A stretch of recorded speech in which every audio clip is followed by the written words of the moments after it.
오늘 함께 나눌 하나님 말씀은 마가복음 14장 12절에서 16절까지의 말씀. 무교절의 첫날 곧 유월절 양 잡는 날에 제자들이 예수께 여쭤오되 우리가 어디로 가서 선생님으로 유월절을 잡수시게 예비하기를 원하시나이까 하매 예수께서 제자 중에 둘을 보내시며 가라사대 성내로 들어가라. 그리하면 물 한 동이를 가지고 가는 사람을 만나리니 그를 따라가서 어디든지 그에 들어가는 그 집 주인에게 이르되 선생님의 말씀이 내가 내 제자들과 함께 유월절을 먹을 나의 객실이 어디 있느냐 하시더라 하라. 그리하면 자리를 베풀고 예비된 큰 다락방을 보이리니 거기서 우리를 위하여 예비하라 하신대 제자들이 나아가 성내로 들어가서 예수의 하시던 말씀대로 만나 유월절을 예비하니라. 아멘. 제자들이 예수님에게 묻기를 어디서 유월절 음식을 먹도록 준비할까요? 이렇게 묻습니다. 이제 유월절 음식이라는 건 뭐냐면 이 사람들이 유월절에 먹는 전통 음식을 말하는 것입니다. 유월절이라는 것은 이스라엘 백성들이 애굽의 종살이 하는 데에서 해방되는 날을 기념하는 그런 절기죠. 우리로 치면은 8.15 광복절과 같은 그런 절기인데 우리는 이제 36년간 일제 억압에서 풀려났잖아요. 이 사람들은 애굽에서 430년을 종살이하다 풀려난 겁니다. 그러니까 벌써 횟수로만 봐도 우리보다 10배 이상이 되니까 그들이 가지는 그런 해방의 감격과 감동은 굉장히 있겠죠. 그래서 그 사람들은 오랜 시간 동안 그 유월절의 해방을 기념하는 의미에서 유월절 음식을 먹었습니다. 그거를 그냥 보통 유월절을 먹는다 그렇게 말한 것입니다. 그래 그 음식들이 뭐였냐면 무교병은 누룩을 넣지 않은 떡을 말합니다. 그러니까 누룩을 넣지 않으니까 이게 부풀지가 않겠죠. 빵이 되질 않겠죠. 그러니까 딱딱하고 별로 맛이 없는 그런 빵인데 왜 그걸 먹었냐면은 누룩은 이 사람들에게 있어서 세상을 의미했습니다. 그러니까 세상의 가치관, 세상의 풍습 이런 것과는 섞이지 않는 우리 이스라엘 민족의 순수성을 지킨다 그런 뜻으로 무교병을 먹었고요. 또 쓴나물을 먹었습니다. 쓴나물이라는 것은 애굽에서의 그 종살이하던 고통의 시간들, 그것을 이제 기억하는 의미에서 쓴나물을 먹는 거죠. 그리고 양고기를 먹습니다. 양고기는 그 이스라엘 백성들이 출애굽할 때 그 보통 야훼의 밤이라고 하는 하나님의 심판이 임할 때 이 사람들이 양을 잡아서 그 양의 피를 집의 문 기둥에 바르면 하나님의 심판이 그 집을 넘어갔다 해서 넘어갔다는 말에서 나온 말이 유월이라는 말입니다. 그래서 월담했다 그런 말이나 마찬가지예요. 유월 넘어갔다. 그래서 그들은 그 양의 피를 또 기념하면서 이제 하나님의 구원이 우리들에게 임했다. 양고기를 먹고 그렇게 했던 것이죠. 근데 예수님께서 이제 이 전통을 따라서 유월절 먹기를 이제 준비시키시는 것입니다. 근데 주로 이 이스라엘 백성들은 유월절을 어떻게 먹냐면 가족 단위로 먹습니다. 양을 잡아도 가족 단위로 잡고 이렇게. 그러니까 예수님도 사실은 가족들끼리 먹어야 맞는 거죠. 전통적으로 따지면. 그런데 예수님은 제자들과 함께 유월절을 먹습니다. 그건 뭘 의미하는 거냐면 예수님에게 있어서는 가족이 제자들이라는 거예요. 하늘의 가족을 말하는 것입니다. 예수님이 평상시에도 그런 얘기를 많이 하셨죠. 누가 내 형제며 누가 내 자매냐. 예수님의 가족들이 찾아왔는데도 예수님은 그들을 만나지 않고 그 주위를 둘러싸고 있는 제자들 또는 예수님의 말씀을 듣는 그 무리들을 향해서 이들이 나의 형제고 자매다 그렇게 말씀하세요. 예수님의 어떤 가족 관계를 보여주시는 것이죠. 혈육을 뛰어넘는 그런 영적인 가족, 하늘의 가족. 그래서 그들과 함께 유월절을 먹습니다.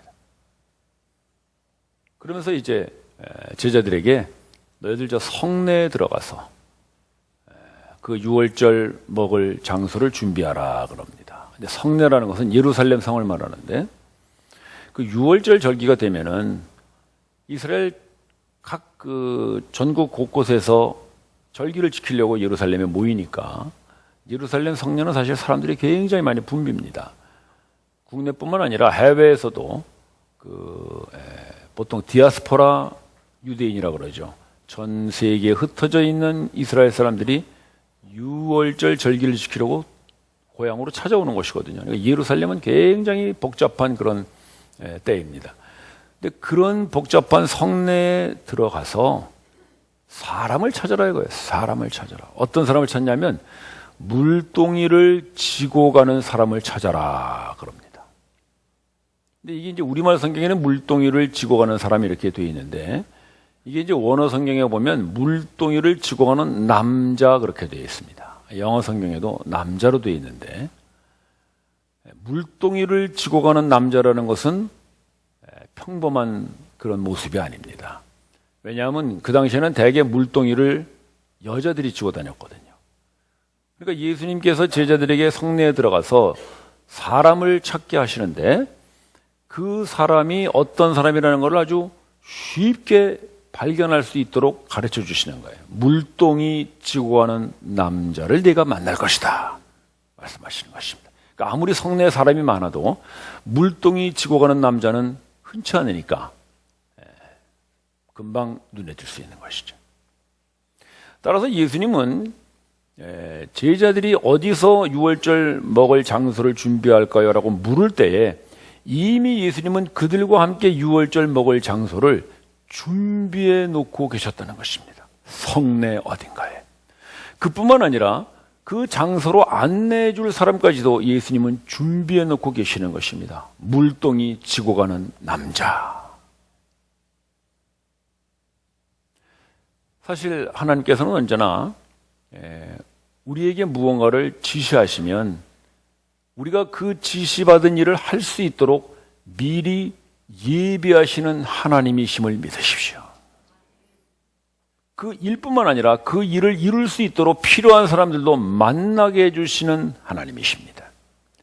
그래서 여러분들이 하나님으로부터 어떤 지시나 명령을 받으면 그걸 내가 혼자서 어떻게 좀 이루어 나가야 되겠구나라고 해서 걱정하고 부담을 느끼고 그러지 마시고 오히려 이 일을 나에게 지시하신 것은 무언가 이 일을 할 수 있도록 다 준비해 놓으시고 사람도 만나게 해 놓으셨구나라는 데 대한 그런 기대감을 가지고 여러분 과감하게 성내로 들어가시길 바랍니다. 거기에서 하나님 준비하신 사람을 만나게 되는 것입니다. 바울 사도도 사실 성령의 인도를 따라서 그 빌립보 성에 들어갔는데 아무도 아는 사람 없었죠. 거기에서 자주장사 루디아를 만납니다. 그 여인을 만남으로써 그곳에 빌립보 교회가 시작되고요. 또 고린도에 들어갔을 때에도 그곳에서 아골라와 브리스길라 부부를 만나고 또 그 성의 관리였던 가이오를 만납니다. 그래서 하나님께서 바울을 보내는 곳마다 바울이 만나야 되는 사람들을 하나님이 만나게 하시죠. 하나님은 보내실 뿐만 아니라 그 일을 이루게도 하시고 또 그 일을 이루는 데 필요한 사람들을 붙여주십니다. 저도 그런 경험이 한 번 있어요. 제가 미국에서 공부는 달라스에서 했는데 제가 교회 개척은 시애틀에서 했습니다. 아주 전혀 다른 곳이죠. 달라스에는 좀 아는 사람들이 있는데 시애틀에는 아무도 아는 사람이 없어요. 근데 그때 제가 말씀 묵상 중에 갔죠.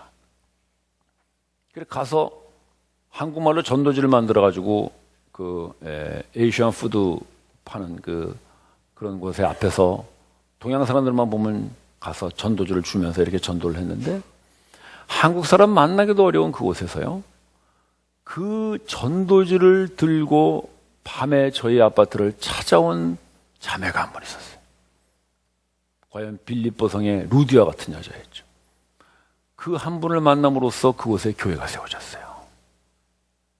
하나님은 보내시면 그 일을 이루도록 사람을 붙여주십니다.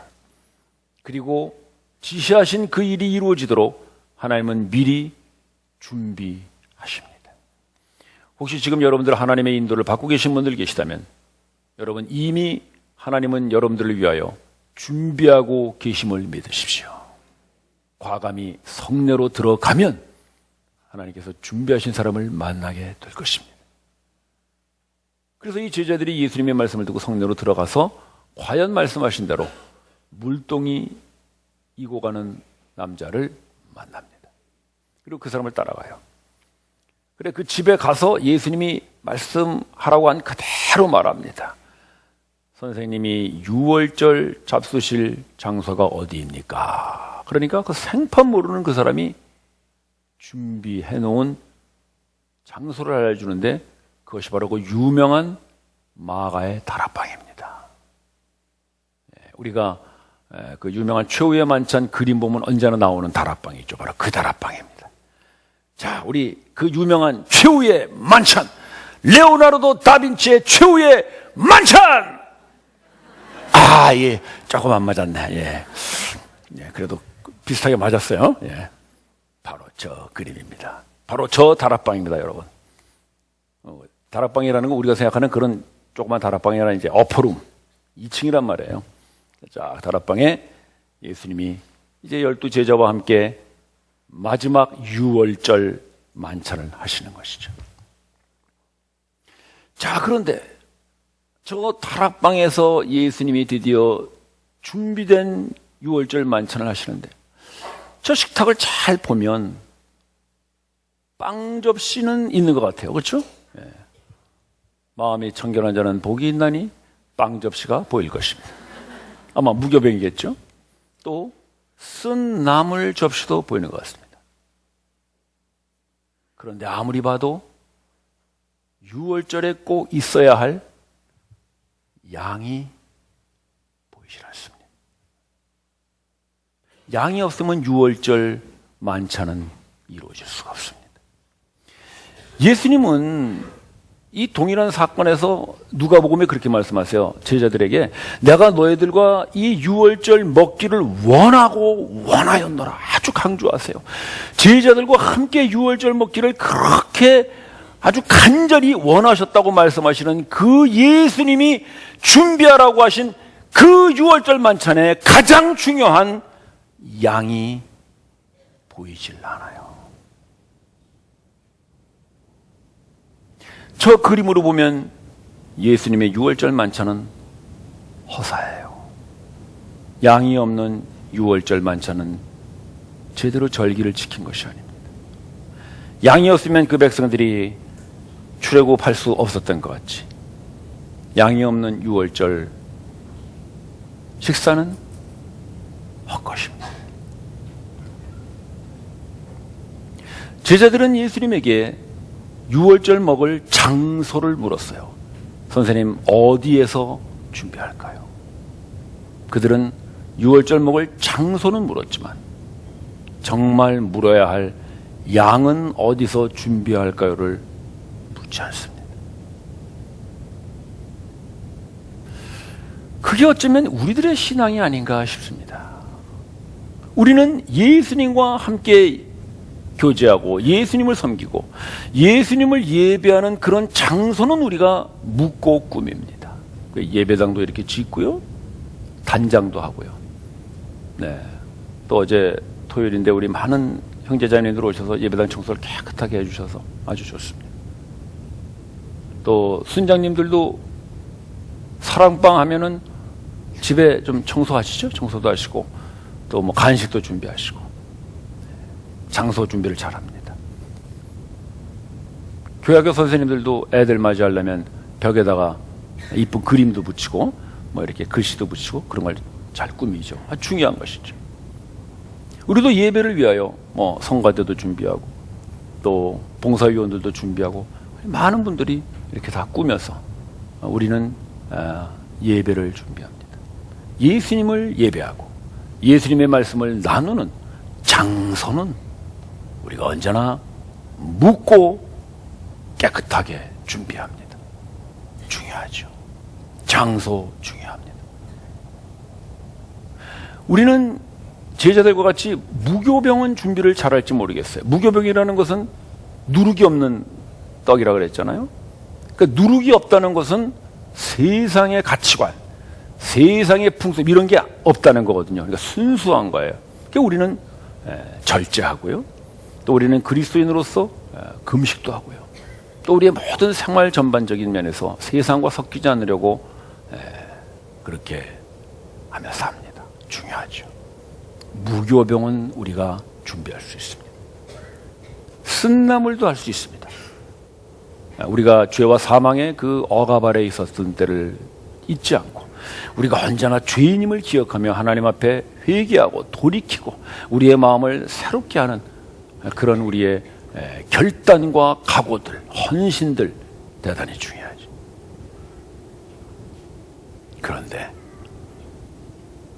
그런데 만약 우리가 이 제자들과 같이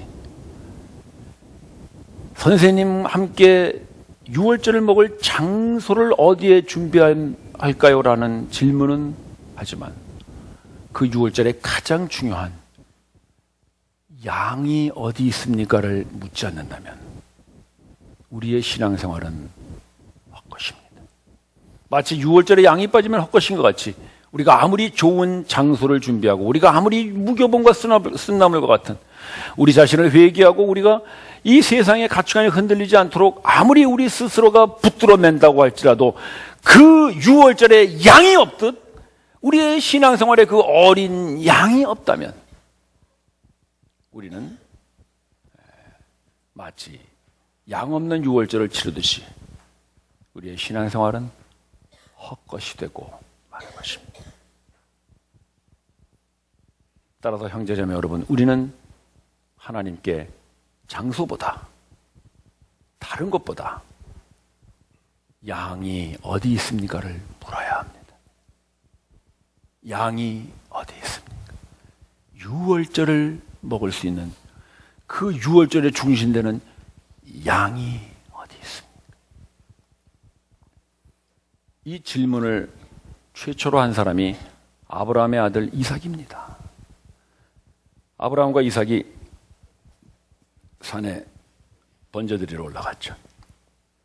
소년 이삭이 올라가면서 아버지에게 묻습니다. 아버지, 불과 나무는 준비되었음에 번제할 양이 어디 있습니까? 묻습니다. 똑같은 질문을 이삭이 합니다. 예수님이 오시기 약 2000년 전 그 어느 산기슭에서 이 소년 이삭이 아버지 아브라함에게 묻습니다. 형제자매 여러분, 여러분들은 여러분의 신앙생활에서 그 질문을 진실하게 해보신 적이 있습니까? 아버지 하나님, 번제할 양이 어디 있습니까? 장소는 준비됐습니다. 무교병과 쓴나물도 다 준비됐습니다. 나는 세상과 끊고 나는 세상과 분리되어 나는 철저하게 내 자신을 쳐서 복종하여 이렇게 하나님 앞에 살아가고 있습니다. 혹시 그것으로 끝나고 있지는 않습니까? 양을 물어야 합니다. 양이 어디 있습니까? 장소만 묻지 마시고 여러분들의 신앙생활의 어떤 방법만 묻지 마시고 양이 어디 있습니까? 그때 아브라함이 이 대답을 합니다. 우리 창세기 말씀 한번 잠깐 보십시다. 창세기 22장 말씀. 그때 아브라함이 이삭에게 말합니다. 아들아, 번제할 양은 하나님께서 자기를 위하여 친히 하나님이 친히 준비하시리라 말합니다. 제자들은 유월절을 먹을 장소를 예수님에게 묻고 그들이 가서 준비했습니다. 제자들은 어쩌면 무교병과 쓴나물도 자기들이 준비했겠죠. 그래서 양마저도 자기들이 준비할 수 있을 것이라고 생각해서 묻지 않았는지 모르겠습니다. 그러나 오늘 성경은 양은, 그 번제할 양은 하나님이 친히 준비하신다고 하십니다. 형제자매 여러분, 여러분들이 왜 장소는 준비하고 무교병과 쓴나물은 준비하면서 양이 어디 있냐고 묻지는 않을까요? 그것은 혹시 양마저도 여러분들이 준비할 수 있다고 생각해서는 아닌가요? 장소는 여러분들이 준비할 수 있습니다. 무교병과 쓴나물도 여러분들이 준비할 수 있을지 모르죠. 그러나 유월절 양은 여러분이 준비할 수 없습니다. 그것은 오로지 한 분 여호와 하나님만이 친히 준비하실 수 있습니다. 그 양이 누구라는 것입니까? 우리 요한복음 말씀 한번 봅시다. 요한복음. 네, 요한복음 1장 말씀인데 여러분들이 한번 읽어보시기 바랍니다. 시작.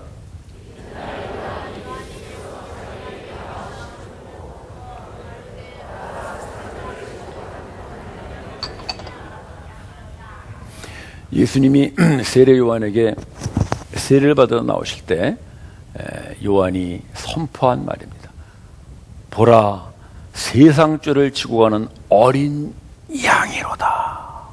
바로 하나님께서 우리의 유월절을 위하여 친히 준비하신 유월절 양, 그분이 바로 이 땅에 오신 하나님의 아들 예수 그리스도이십니다.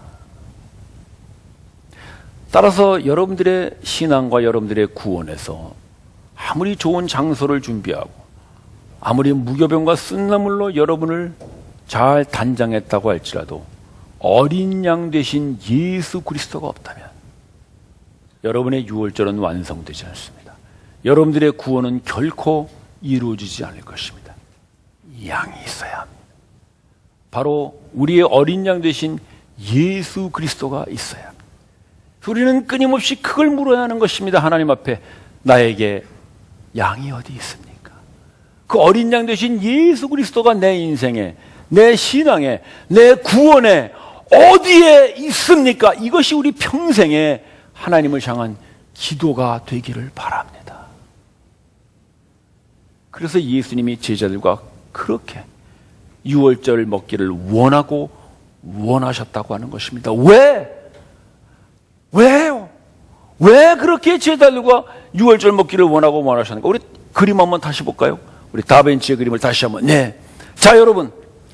지금 저 그림의 양은 보이지 않습니다. 그러나 예수님은 그 양을 제자들에게 준비하게 하지 않으시고 자기 자신이 친히 어린 양 되시어 저 가운데 앉아 계시는 저 예수가 바로 저 최후의 만찬의 어린 양임을 보는 눈이 열려지기를 바랍니다. 저분이 바로 양인 것입니다.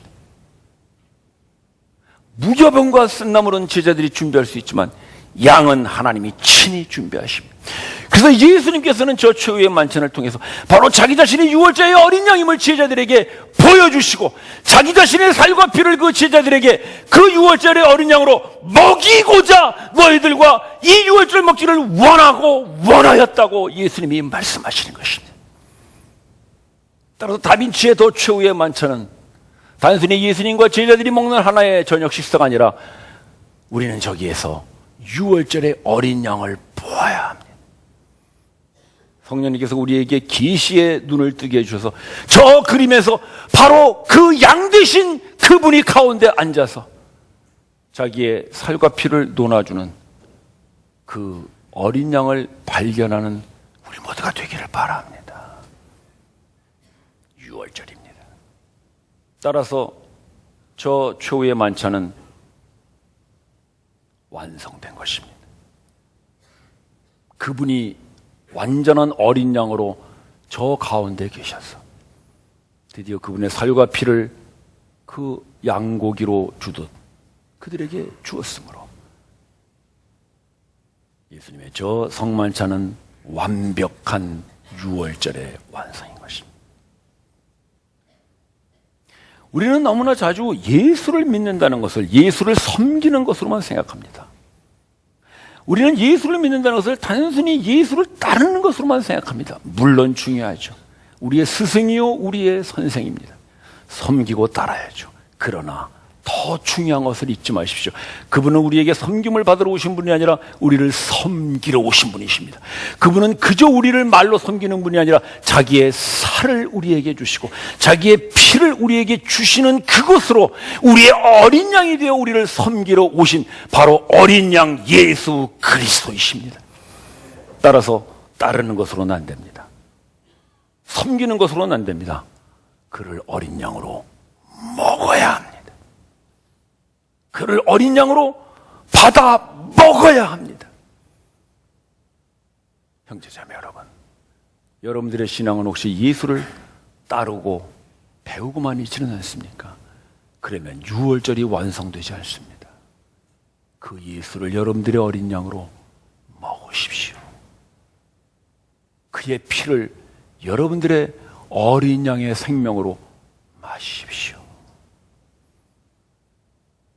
예수님이 그 얘기를 하신 것입니다. 내가 너에게 이르는 말이 영이요 생명이라. 그분의 말씀을, 그분의 살을 먹듯 먹으십시오. 내 살을 먹고 내 피를 마시냐는 영생을 얻으리라고 하셨습니다. 그분의 보혈을 여러분들의 영혼의 생명으로 채우십시오. 예수는 우리가 멀리서 보고 쫓아가는 그런 스승이 아니라 우리 속에 어린 양으로 오셔서 우리에게 그 살과 피를 주시는 실제가 되어주셨습니다. 내일부터 우리는 고난주간을 한 주간 보냅니다. 고난주간은 단순히 그저 예수의 고난만을 묵상하는 시간이 아닙니다. 그 고난을 통하여 우리에게 주시는 그분의 살과 피를 먹는 시간입니다. 이번 고난주간 여러분들이 이 예수를 실제로 먹고 마셔서 여러분들의 한평생이 언제나 예수를 어린 양으로 먹는 저 성만찬의 주인이 되는 여러분들의 생애가 되시기를 주님 이름으로 축원합니다. 기도드립시다.